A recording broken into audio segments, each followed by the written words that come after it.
Little birds on it as well, though. That's a bit more exciting than our Kit Kat. Just blot. Very nice. Yes. Yeah.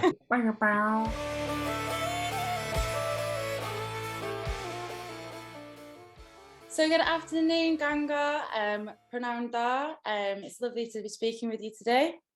God dag, Cara. Hyggelig å se deg. God dag. So today I am interviewing Matthias, who plays the fiddle, and Oscar, who plays the saxophone in the Norwegian band Gangar, and I am interviewing them as part of Global Music Match.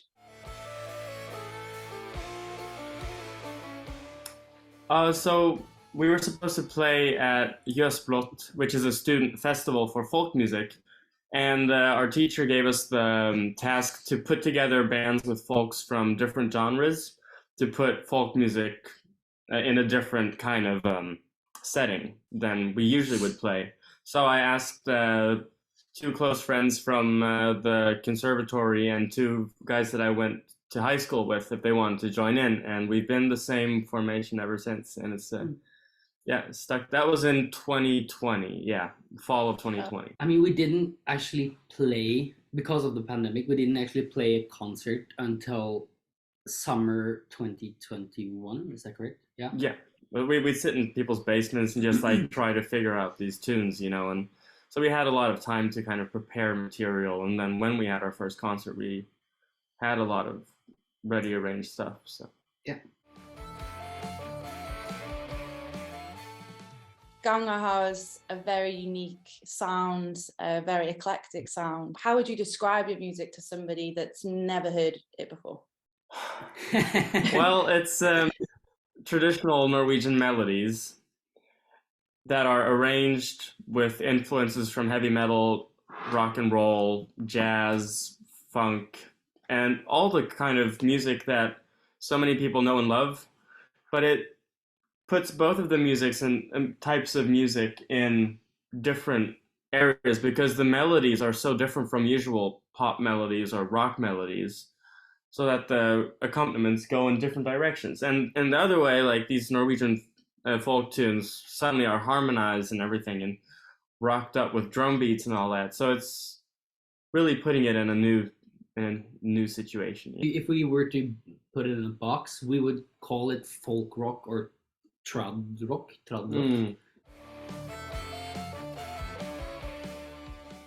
So your new EP is soon to be released this autumn, with a debut album to follow next year. With such an interesting and eclectic sound like you've just spoken about, how does Gangar start its writing process? Yeah, it really starts in the archives. So my dad works at the National Library and he runs the folk music archives, so we have easy access to listen to recordings when we want to. So we would sit down usually and just listen to a bunch of recordings, and then we say, stop, that one's cool. And then we'd apply to get the recordings, and then so we find these recordings, and then we transcribe them and record the melodies, and then send them to people who use Logic and in the band, who just import them and then start adding chords and like riffs and stuff like that. And then we bring it to rehearsal, and then we everyone works together to make the final product, and then we perform it a bunch of times, and then we hopefully bring it to the studio where it goes through another process of like really fine tuning how we want it to be. Yes. And it's kind of like, because we don't write the melodies, at least not yet. We use traditional, like really old traditional material. Like we make an arrangement in like Logic maybe with like ideas, and it comes to life when we rehearse together. When it comes together suddenly with live instruments, and it just sounds like Gangar, and that's it's always awesome feeling. I watched your live set at Blot on YouTube, and I can see that you put on a really amazing and energetic show. But what I want to know is, what's been your craziest show so far? This is kind of our first proper summer of playing. And we got to play a bit around, both in Norway and around Europe. And we were lucky to play 2 concerts at the Viljandi Folk Festival in Estonia, in Viljandi, Estonia. And the first concert we played there was at like at least the biggest stage I have ever stood on. Yeah, it was also at like 10 o'clock at night, and Yeah. I think probably around 2,500 Estonians doing the tree dance and singing songs in Norwegian.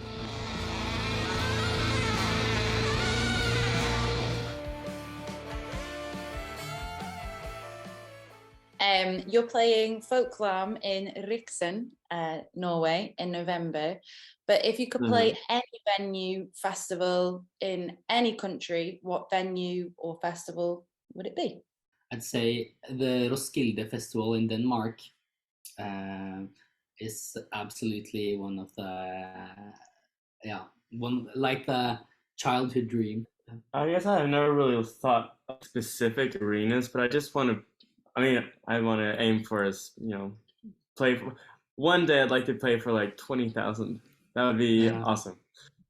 Yeah. One day, just one day, even by mistake. They hired the wrong Gangar or something, and just something. Metalheads in our band would say that Red Rocks in the US would also be like a dream venue to play gig. Or Wacken in northern Germany, real close to where my dad is from. We were in Germany for a week this spring, just working on new music, just hanging out at my dad's house there, and Wacken is always a huge deal. This metal festival that sells out within a day, like 30,000 tickets or something ridiculous. Like, I want to play there. That'd be cool. Gangar play an array of different instruments, but what instruments do you wish you could play and why? I wish I could play the pedal steel guitar. That's what I wish I could play. Nice. Oh yeah. And because it's so smooth and twangy, and you just like you got that slide, you know. Because I am a jazz musician at heart, kind of. I have always wanted to play the double bass. Since Matthias introduced me to folk music 2 years ago, I've had a bit of a crush on 2 folk music instruments that I don't know I don't think there's normal outside of Scandinavia, but especially the munharpe, the mouth harp. Yeah, the jaws harp. Jaws harp. Harp. Exactly. Yeah. That's thing. And you put it on your lips like so, and then you doing doing. Munharpe. Yeah. Mouth harp. But also, I wanted to say I also been enchanted by the I believe Swedish nyckelharpe, which is basically a big violin with a short bow. Instead of pressing down on the fretboard, it's kind of wooden keys on the side. It's like a way too complicated violin, basically. So, as an artist myself, I find the music industry frustrating at times. And I'm just wondering, because I think it's really interesting as part of Global Music Match, meeting loads of different musicians and artists from all over the world. I'm just wondering if there's any aspects of the music industry that you would like to change. I think it's really tough being a young musician because of just the fact that there's so little of a support system. If at all, the ones who are really lucky, and we're very lucky because we have mentors and people around us who really are invested and really help us along the way. But not everyone can say the same.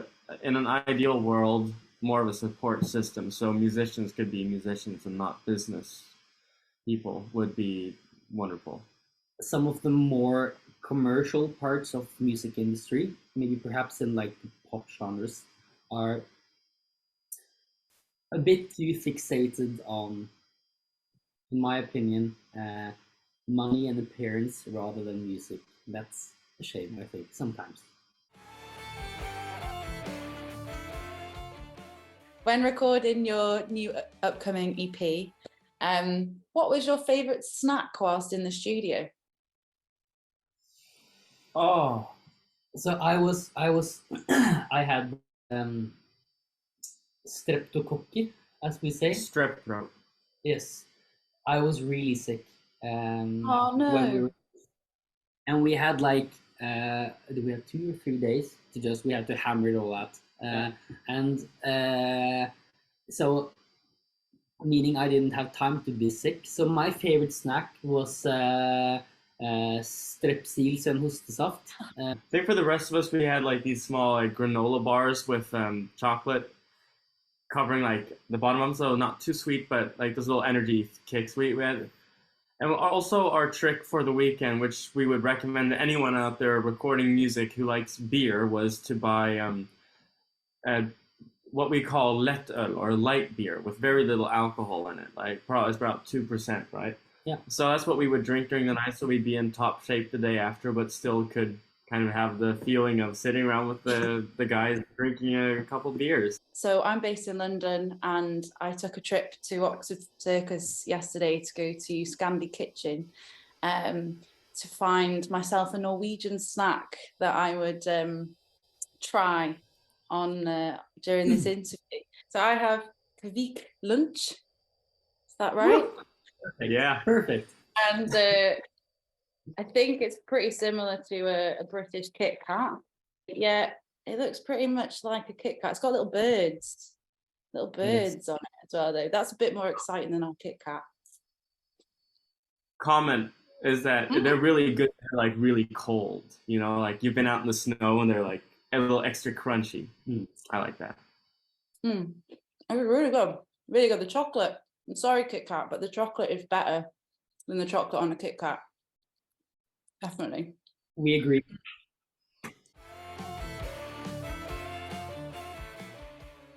My final question, once I've swallowed some Kvikk Lunsj, is what are you most excited about for your new upcoming music and going into 2023?